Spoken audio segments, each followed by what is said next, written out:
C'est la vérité, bande économique, vous allez présenter par l'impresario Joachim Zambona. La pourquoi vous allez colober la mariage, n'est-ce pas, maman Annie? Yeah, mariage. Avant de répondre à biso bande économique, la mariage concernant polygamie, to mariage, vous allez colober le premier bureau, deuxième bureau. Tu as dit comment on a été moi si, ceux qui m'ont dit que vous allez mbanda, dans deuxième bureau. Moi si oh question moka ezala ki wana est-ce que moi si ngo ya le préau to zako benga premier bureau est-ce que yeku tupe libala ne wana ba futela ka ngombongo ezafi malibala to yiko mona ke deka eko ya soki libala o ezala ki na oke yo moi si liboso même quel peu importe bana boni bambula boni bosali soki libala ngo ezala ki na obela ya normal te ya officiel te papa na yo moi si azula yo mbongo te signe moko ya libala ezate donc ya wana mobali wa komini kotambola yeke kidi kokende gauche kozonga droite ko bendo bambanda ozana défense moko te okende kofunda na bapara ya mobali ketala ndenge nde kumwana bina za ko traiter ngai réponse kozanga jour nto bala yo ya wana base bele baza ko kanisa yeke basemeki babokilo ba respecta ngai te simplement passer ba yebi na ngo juba bala yo te problème so wana ka ebandile wana okende pa bapara okende kofunda papa mobali nanga so beta nani mobali jour ne oya aona ndako kopesa ngai mbongo oya kolobaki oyo oya kobenga mobali na yo boloma awa ala yo mwasi okende wapi okende pa para ya mwasi loma kuna to mobali yango te oya pa ya mobali jour ne to bala yo okende na cité libala ngoto ebi yango te parce l'état certificat libala pe ezate oya kofunde pa passer est-ce que avant une église na bozaka na église mususu comme ça na yeba soki ba pambola ka bino kuna oh non ba ngai pena na pambola bino te libala na bino oyo na yebi na wate place na ko bandela de place na yako zongisa réponse pa mama Aniete nani atindi yo yeba ito sa mutakala na jardin d'Eden ila ka pe mama Eva azo ko ba lion révolution ko tibana ba komi ko lukana Abel na kaya makile komi ko tanga bayabo nani ngwa benisa kinini libala na bino avambo banda ba kachi wana de place to telemeli yango yo mais mama Ani naza ko insister ete taya ngona mutu na tika ki question soki mwasi azali nini marié officiellement ba parana balela nini bongo. Et puis, il y a un mobile sous deuxième bureau, on s'est qu'elle soit foutu les sous mbongo. Tata comme la basi boni, mi balé. Basi officiellement, ba para ya basi balela balela bango ni mbongo. Les deux femmes baza officiellement basi na ye. Mais si quoi biso tata chrétien, émission la vérité, lo baka vérité utaka na Bible. Bible za ko peki sa mobile za na basi mi balé. Moi si pas za na mi balé te. Mais toke na kaya ba tata watu za tu ba samuzuru watu to yaka so kidi kokumba kama kama deuxième bureau. Question à poser maman Ani yango yo. To maman Ani a posé une question. Si quoi tata bongo li motema, n'est-ce pas? Moi si nini akozala moi si na ya concerne les deux femmes be moko fakende. Est-ce que vous avez la question ou soit avant de répondre à la question oyo? Ngape yango ngala tuna po basi yango minyo so mbale basa babali bango officiellement siko nani oyo ya kokende na tango ye mobali bongo li motema. Merci, réponse ezali boye. Les deux basi oyo, hein? Bango baza marié na mobali oyo mobali yango officiellement bala bango mais Bible lobi ete yo mobali za ko sala adultère mobali za ko sala adultère na les deux femmes ou bien na femme moko to ba na za ko sala adultère na nani na mwasi na mwasi mbali n'est-ce pas donc comme adultère est-ce que na mwasi libose ko yiko benga ma exact n'est-ce pas bon to ya siko ko tala siko na kaya ya basi mwasi liboso comme adultère ebimi te moi c'est un balai comme adultère ebimi. Et l'ingolo ba ete mutaza ko tsa koko sawa nani? Moi c'est un balai. Selon ngai na compréhension nga na Bible, moi c'est un balai fois kanga bisaka na ye akende. Parce que na wana papa oyo a divorcé ye, abengani na ndako na ye. Asali eloko malamu po alongole na singa ya masumu ya adultère. Moi c'est abimi azali sous conseil comme adultère te, azongi na cité.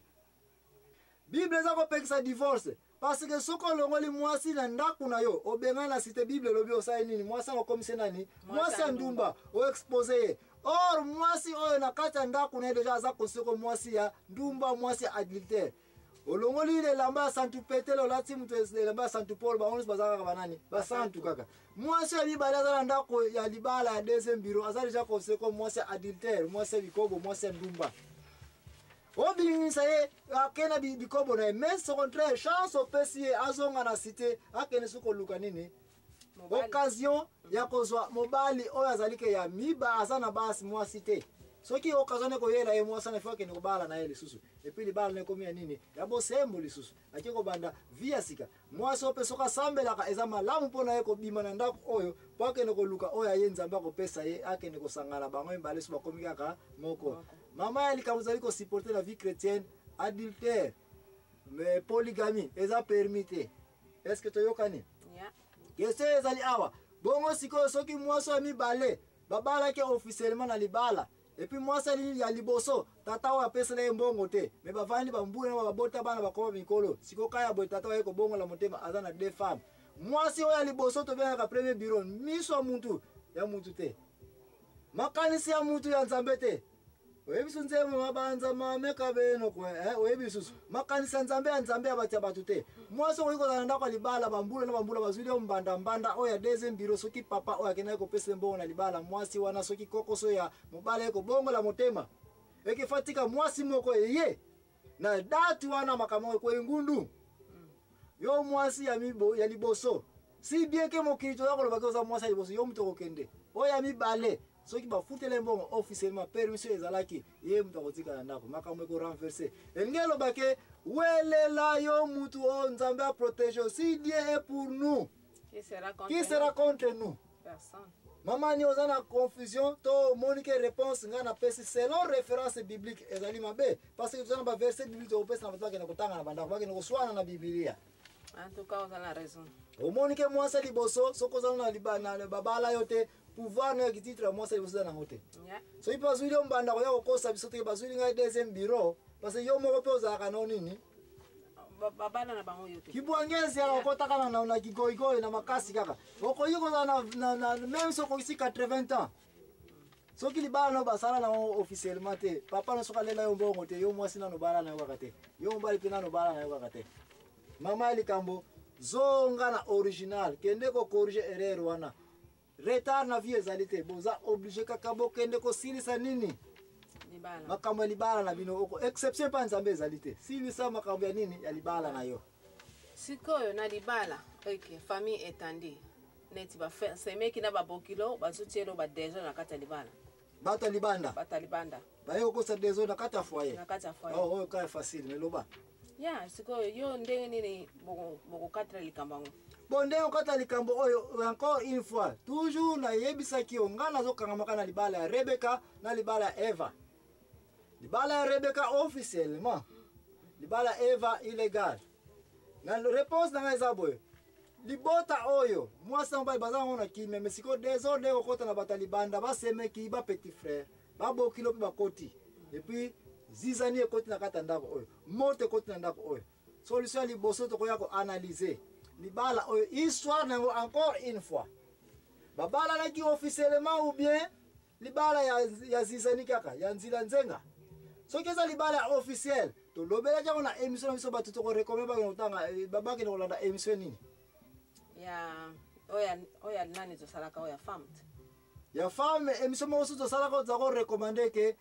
masumu ezali wapi malédiction na matin na biso malizo ndeko na bengisa banda na biso na 081 089 12 74 wana ba matin ebele to sto te déjà eza ko ya ko découler kaka eza ko ya ko compléter kaka to ko lobela ko soute me place abo ko analyser le sumu ezali wapi en dehors de ça pour si je ezali mariage to ko yeba vie nango ezali wapi soki vie yango ezali ko banda ete officiellement bobala na yango eza suma lamu ya ko nisuna leta ko zo certificat ya libala yango neza pe malamu ko complètement moti na nini tina église po nzambe a couvrir yo na place abo des solutions ekoya yo mwasi ko sala erreur na tango yo na mobali na yo bozana mantata bongo siko il faut ko kabona temporairement divorce te ko kabona po na bozo kana te boza ko bunda ba so bazo bunda encore il faut ko séparer bango po kufa eyate mais dans le divorce te moko séparer batuna divorce keba na limite bo kangangai divorce lingo bake mwasi mbali ki ekufi ko séparer lingo bake baza ko bunda bitumba moko ko kufa il faut ko kabola bango po kufa esalema te baza ko yokana te po respect continuer bongo te ko kabola bango en attendant yo mwasi na tango moyi na kata libota na yo za marié officiellement ko kima ndaku na yote po ke na ndako baboti na yote baboti na zolo ba baboti yo mwasi. Yo mwasi papa na mama na yo noko na yo bandeko na yo même si bazana building ya ndenge nini bazana ndako ya kitoko ndenge nini. Tango zana problème na mobali na yo pardon au nom de Jésus. Kokima na ndaku ya bapara na yote na noko na yote na mutazana sima na yote yo mwasi ko sala erreur wana te mabala ebele ekufi libela likola erreur wana. Yo mwasi tango moni désordre kote na ndako na foko kima mobali oyo kima epai na famille ya mobali na yo parce que bango bayaki na ndako na yo ya bapara na yo ko bimisa yo kuna bango bataya ko pesa mbongo basomba yo bazwa yo yaka epana yo komi mutu na biso oza obligé okende epai ya bapara baboti famille ya mobali bongo soki balingaka yo te. C'est ça le merci mingi mama Anel bongo soki famille ya mobali pe balingaka yo te bango baye ko cause pe nini désordre wana oui batu mingi kanisa yete pona ko attaquer ba ennemi na biso futo kima futo kene musika na bango ezali susu erreur